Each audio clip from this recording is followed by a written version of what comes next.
안녕하세요. 오늘은 멀티레이어 퍼셉트론에 대해서 배워보도록 하겠습니다. 본 영상에서 사용하는 코드와 자료는 아래 링크에서 확인하실 수 있습니다. 네, 오늘은 먼저 지난 시간에 배웠던 XOR에 대해서 간단하게 되돌아보는 시간을 가지고요. 이후 이 XOR을 볼 수 있는 멀티레이어 퍼셉트론이 무엇인지, 그리고 그럼 이 MLP는 어떻게 학습시키는지, 학습시키는 방법인 백프로파게이션에 대해서 설명드리도록 하겠습니다.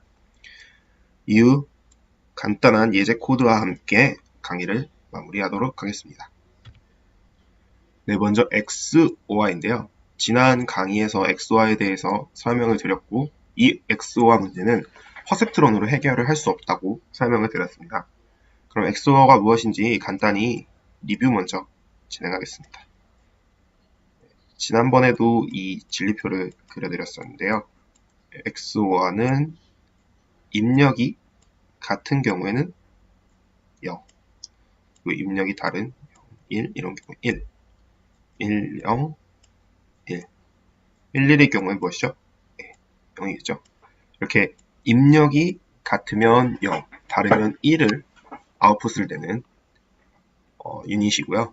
그럼 이 XOR는 지난번에 말씀드렸다시피 단층, 하나의 층만 가지는 퍼셉트론으로는 해결을 할 수 없는 문제라고 말씀을 드렸습니다. 네, 이게 그 내용인데요. 1969년에 마빈 민스키라는 분께서 퍼셉트론, 하나의 레이어를 가지는 퍼셉트론 구조로는 이 XOR을 해결할 수가 없다. 이 XOR 문제를 해결하기 위해서는 멀티레이어 퍼셉트론이라는 게 필요하다라고 증명을 하십니다. 그럼 멀티레이어 퍼셉트론이 뭐냐? 멀티레이어 퍼셉트론은 말 그대로 하나의 레이어만 갖는 퍼셉트론 구조가 아니라 한 개 이상, 약 뭐 2개, 3개가 될 수 있고요. 이런 여러 개의 층을 갖는 구조를 멀티레이어 퍼셉트론이라고 합니다. 그러면은 이걸 통해서 XOR가 어떻게 해결이 되냐? 뭐 쉽게 생각을 하면 이렇게 생각을 하실 수 있을 것 같아요. 이렇게 XOR가 있을 때 지난 시간에도 그랬었죠. 0, 1, 1, 0이죠. 저희가 하나의 퍼셉트론으로는 리니어하게 나눌 수가 없었죠. 뭐 이렇게 그으면 이 0 때문에 분류를 할 수 없었는데 멀티레이어 퍼셉트론을 뭐 쉽게 생각해보면 하나의 층을 더 쌓아서 선을 하나 더 긋는다고 쉽게 생각할 수 있을 것 같아요. 그러면은 짜잔 이렇게 0과 1이 분류가 되죠. 잘. 그렇기 때문에 멀티레이어 퍼셉트론은 이 XOR 문제가 해결이 가능하다. 네. 다만 문제가 뭐였냐면 그때 당시에는 이 멀티레이어 퍼셉트론을 학습할 수 있는 방법이 없었어요. 그래서 지구상에 누구도 이 멀티레이어 퍼셉트론을 학습할 수 있는 방법이 없다. 알 수 없다. 라고 해서 뉴럴 네트워크로는 불가능하구나 라는 사람들이 생각을 하게 되고 결과적으로 암흑기에 빠지게 되죠. 네, 하지만 이 백프로파게이션 알고리즘이 개발되면서 저희가 이 멀티레이어 퍼셉트론을 학습을 할 수 있는데요. 백프로파게이션이라는 건 어떤 입력 X가 들어왔을 때 저희가 이 뉴럴 네트워크를 통해서 아웃풋 Y를 구하게 되는데요. 이 아웃풋과 원래 정답인 GT 간의 차이를 저희가 코스트 혹은 로스라고 부르게 되죠. 이 로스에 대해서 이 뉴럴 네트워크에 있는 웨이트들에 대한 미분값을 계산을 하게 되고요. 이 그라디언트를 가지고 뒷단에 있는 웨이트부터 이 로스 값을 최소화시킬 수 있도록 웨이트를 업데이트하는 방식을 백프로파게이션 알고리즘이라고 합니다. 백프로파게이션에 대한 자세한 설명은 모듈을 위한 딥러닝 시즌1에서 김성훈 교수님의 강의를 보시는 게 더 좋을 것 같아서 아래에 링크를 첨부했고요. 꼭 들어가셔서 학습해 보시길 바라겠습니다. 네, 그럼 보고 오셨다고 생각을 하고 백프로파게이션에 대한 예제 코드들을 좀 설명 먼저 드리려고 해요. 네, 이게 파이토치로 된 백프로파게이션 예제 코드인데요. 한 줄 한 줄 같이 살펴보도록 하겠습니다. 우선 이 예제는 엑소와 문제를 다루는 거고요. 그렇기 때문에 데이터는 다음과 같이 4개 종류로 이루어진 데이터를 준비했습니다. 그리고 y는 정답이고요. 각각.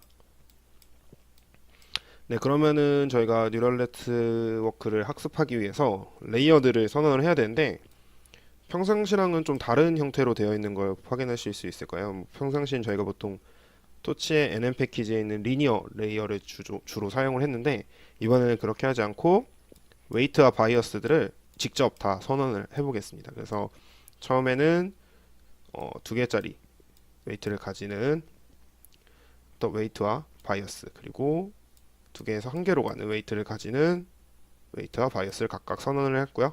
이렇게 이 두 개의 레이어를 가지고 사용을 하겠습니다. 이게 쉽게 생각하면 저희가 nn.linear를 저희가 사용하던 리니어를 두 개를 사용했다고 생각을 하시면 되고요. 크게 어렵지 않은, 이해하는데 어려운 내용은 아닐 것 같습니다. 네, 이렇게 웨이트와 바이어스를 이번엔 직접 사용을 하겠다. 이렇게 사용을 하는 이유는 저희가 백프로파게이션으로 직접 업데이트를 해보려고 하는 거고요.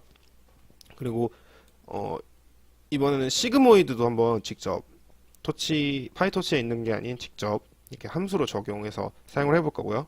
이 아래에 있는 이 함수는 시그모이드를 미분을 한 함수예요.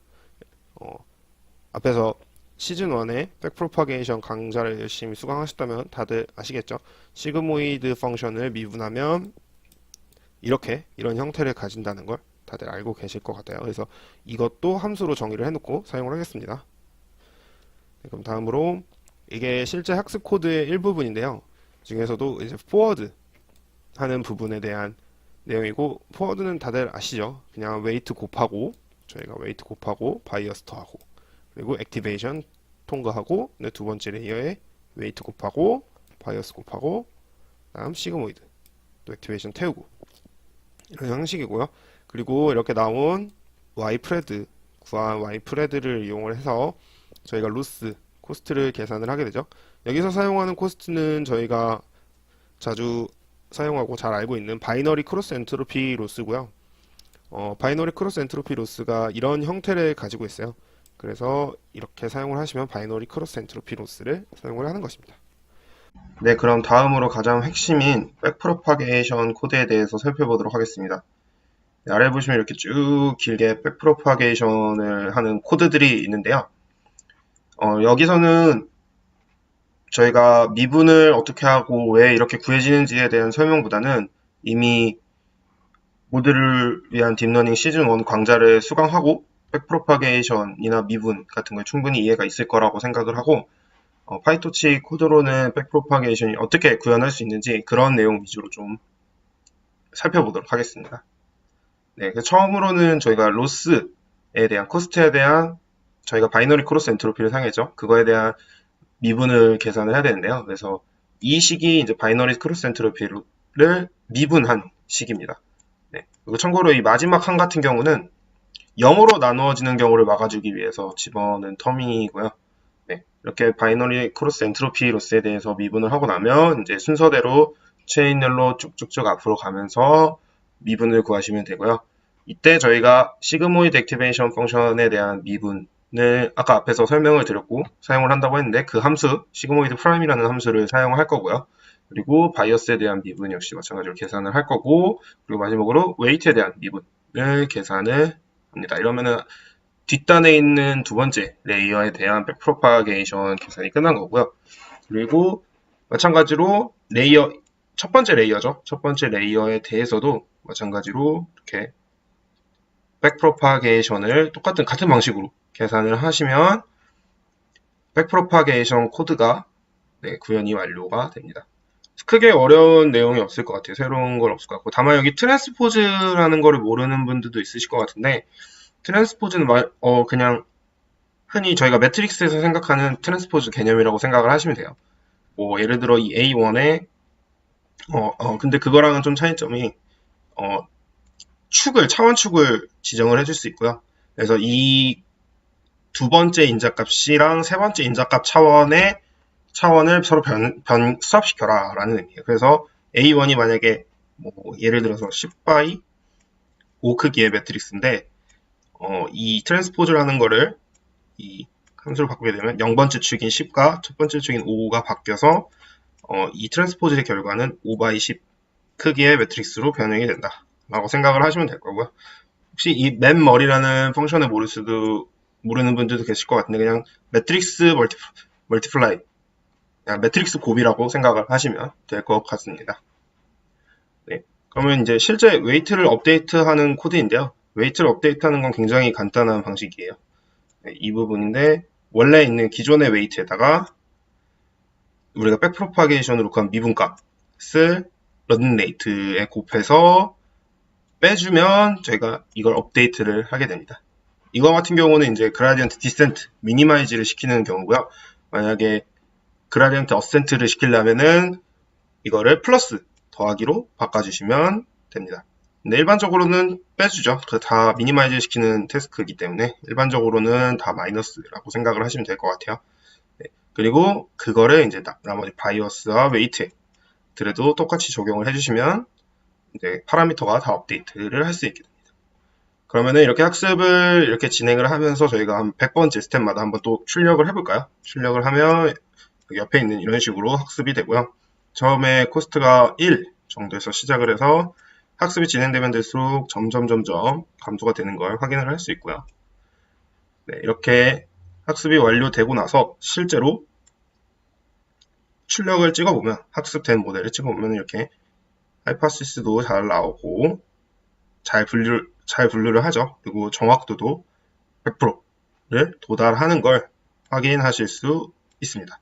네, 그러면은 지금까지 여기 앞에 코드로 원래 XOR 문제를 해결할 수 없었는데 그거를 백프로파게이션 알고리즘과 멀티레이어 퍼셉트 뉴런으로 해결하는 걸 확인을 직접 해보실 수 있었고요. 근데 이런 복잡한 이렇게 백프로파게이션 하기 위해서 미분을 다 계산을 하고 그리고 웨이트도 이렇게 업데이트를 해주는 이런 코드들, 긴 코드들이 파이토치를 이용하면 이 앞부분 백프로파게이션 같은 경우에는 점 백가드 저희가 많이 사용을 했죠. 백가드라는 펑션을 이용을 하면 한 줄로 해결이 되고요. 이 웨이트를 업데이트하는 부분도 스텝이라는 함수를 이용을 하면 간단하게 한 줄로 해결을 할 수 있습니다. 정말 프레임워크가 잘 돼 있죠.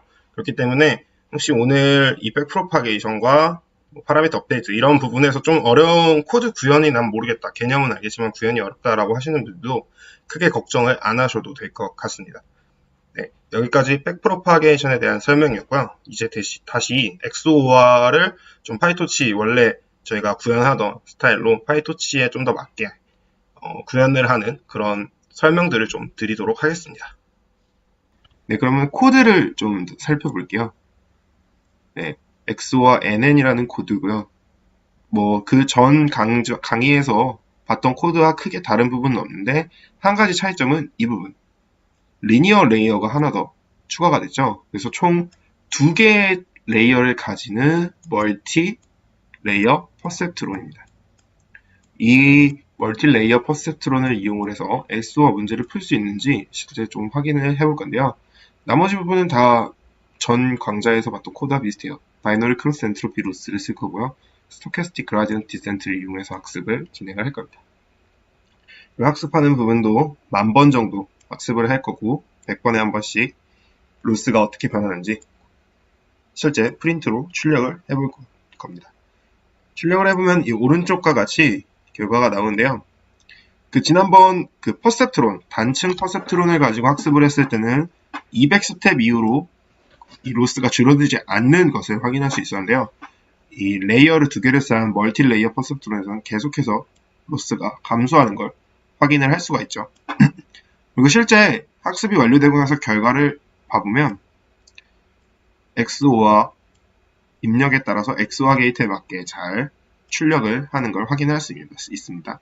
정확도도 100%를 달성을 했고요. 네, 그러면은 이미 XOR 문제는 정확도가 100%에 가깝게 잘 학습이 됐지만 레이어를 그럼 조금 더 깊게 쌓아보는 코드를 좀 살펴보겠습니다. 다른 부분은 다 비슷하고요. 아까까지는 2개의 레이어만 사용을 했다면 이제 2개를 더 쌓아서 총 4개짜리 아주 깊은 레이어죠. 기존에 비해서는 4개짜리 멀티 레이어 퍼셉트론을 만들어서 실제 학습을 진행을 해보겠습니다. 네, 나머지 부분 코드는 다 동일하고요. 실제 로스를 좀 찍어보면 아까 2개짜리 레이어를 쓴 멀티 레이어 퍼셉트론보다 로스가 더 많이 줄어든 걸 확인할 수 있습니다. 1000번의 훈련이 끝났을 때 0.0001, 아까는 0.001, 훨씬 더 작은 로스 값을 가지게 되죠. 그만큼 더 학습을 많이 했다고 볼 수 있습니다. XOR에. 실제 결과를 찍어보면 XOR도 이것도 역시 마찬가지로 당연하겠지만 100%에 가깝게 좋은 결과를 확인할 수 있습니다. 네, 오늘 강의는 여기까지고요. 다음 시간에는 렐로 액티베이션에 대해서 배워보도록 하겠습니다. 감사합니다.